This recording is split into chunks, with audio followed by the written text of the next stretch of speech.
why they all had research stations in Antarctica. After maybe 15 minutes of handling the piece of sky ice, it was almost completely gone. Just a tiny little bit was left, and my glove was dry the whole time. I'd never seen anything like it before or since, and that's unusual because I've always had an interest in scientific things. I think that's even why I got selected to go to Antarctica, because a big part of the interview was about science and what I believed about things. So I really thought it was cool to see something I'd never heard of before. The whole time I was at McMurdo, I heard people talking about the wall like that was a special place. It's pretty common to find ice walls and ice cliffs all over Antarctica. The whole place is ice, but it's all just normal white or clear ice. So I asked my friend where they get the sky ice from, and he said it comes from the wall. I don't remember exactly how he described it, but apparently there's a huge wall of sky ice in Antarctica. He said it was hundreds of miles inland from the coast. I never got to see it myself because I was only, and then I'm going to skip forward, stationed to McMurdo. I didn't get to go out on expeditions. He said it was the biggest natural structure in the world. Imagine that. He said that in the 1960s, the U.S. Army had a plan to bore a tunnel into the wall, but they didn't have a boring machine that could handle the super cold temperatures, so they had a whole testing project in Greenland where they developed ice tunnels and invented new boring machines that could operate in super cold temperatures. So this was back when they were going into forming NASA and all the other things that were kind of strange, the Antarctic Treaty, around that time, pretty close to it. And he says, like they did this whole big thing in Greenland for just practice. So it was like they were practicing to bore into the sky ice. I'm not an expert on that, but that's just what he told me. Then, once they had the new boring machine figured out, they brought it to the ice wall, or to the wall in Antarctica. He said that the machine bored a tunnel. I don't remember exactly, it was like 5 or 10 miles into the wall, but that they never broke through the other side of the wall, and that they still don't know how thick the wall is even to this day.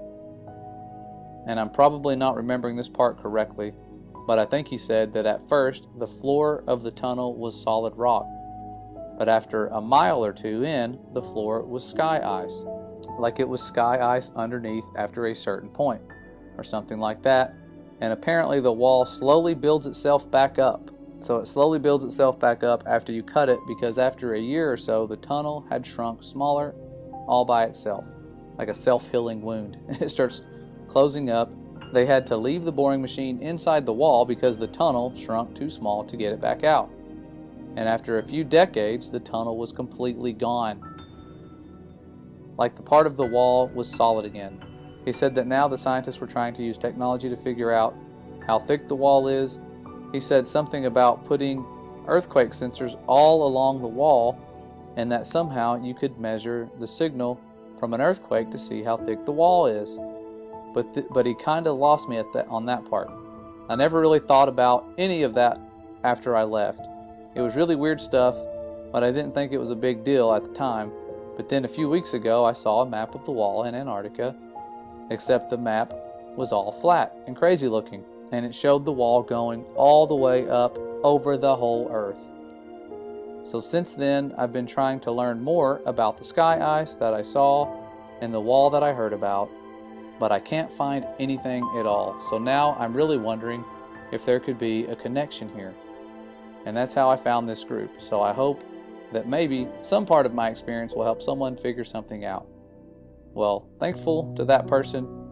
If they were telling the truth, that is some very interesting information given what we know surrounds us. We know that the firmament's not just made out of ice. It's something special. That could just be something near the foundation to prevent you from going all the way to it. The Father's design is very complex, and He has foreknowledge. He knows what mankind's going to try to do. Those little nuclear bombs they shot at the firmament was nothing to the firmament. They can't break it. They've tried. If they could, they would, but they can't. And this is just one of those stories that confirms a lot of what I had assumed would be going on. I always thought, man, if they are out there and they can go to it, they're probably trying to drill through it, and if they are, how have they not gotten through it already? And that would answer the question for you, because it closes up as you go through it. But this was back in the 60s. There's no telling what they're trying now, mostly guarding it. I'm sure that's the biggest job they have, is keeping us from going there. And if you do go there, you can only go to certain places. It is tens of thousands of dollars for a one-way ticket. Otherwise, many of us would have already gone there, tried to do some sneaking around and investigating. But this video here, it only had like 300 views. But really cool stuff. Wanted to pass this along. I know the days of censorship have it to where you can't find stuff like this anymore. And I remembered putting it in my firmament playlist. I just wasn't sure if you guys had heard about this and wanted to pass it along to you. Answers some questions that most of you, if you're like me, had about what's going on out there and what are some of the properties near the foundation of the firmament, if they're even close to it. Could go on like that for many, many miles. Who knows?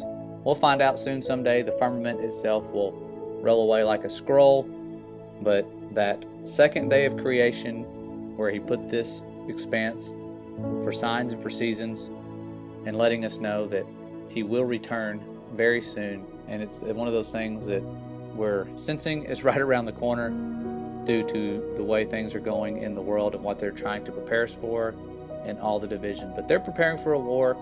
I'll go over that in a little while in another video, what they're preparing for and how you can be prepared yourself to not fall for the deceptions to come. But see you guys around soon. I know that this is a random video and I'm just trying to put this stuff out there and stop procrastinating and share the information that I have while we still can. I'll see you guys really soon. Stay safe and stay ready.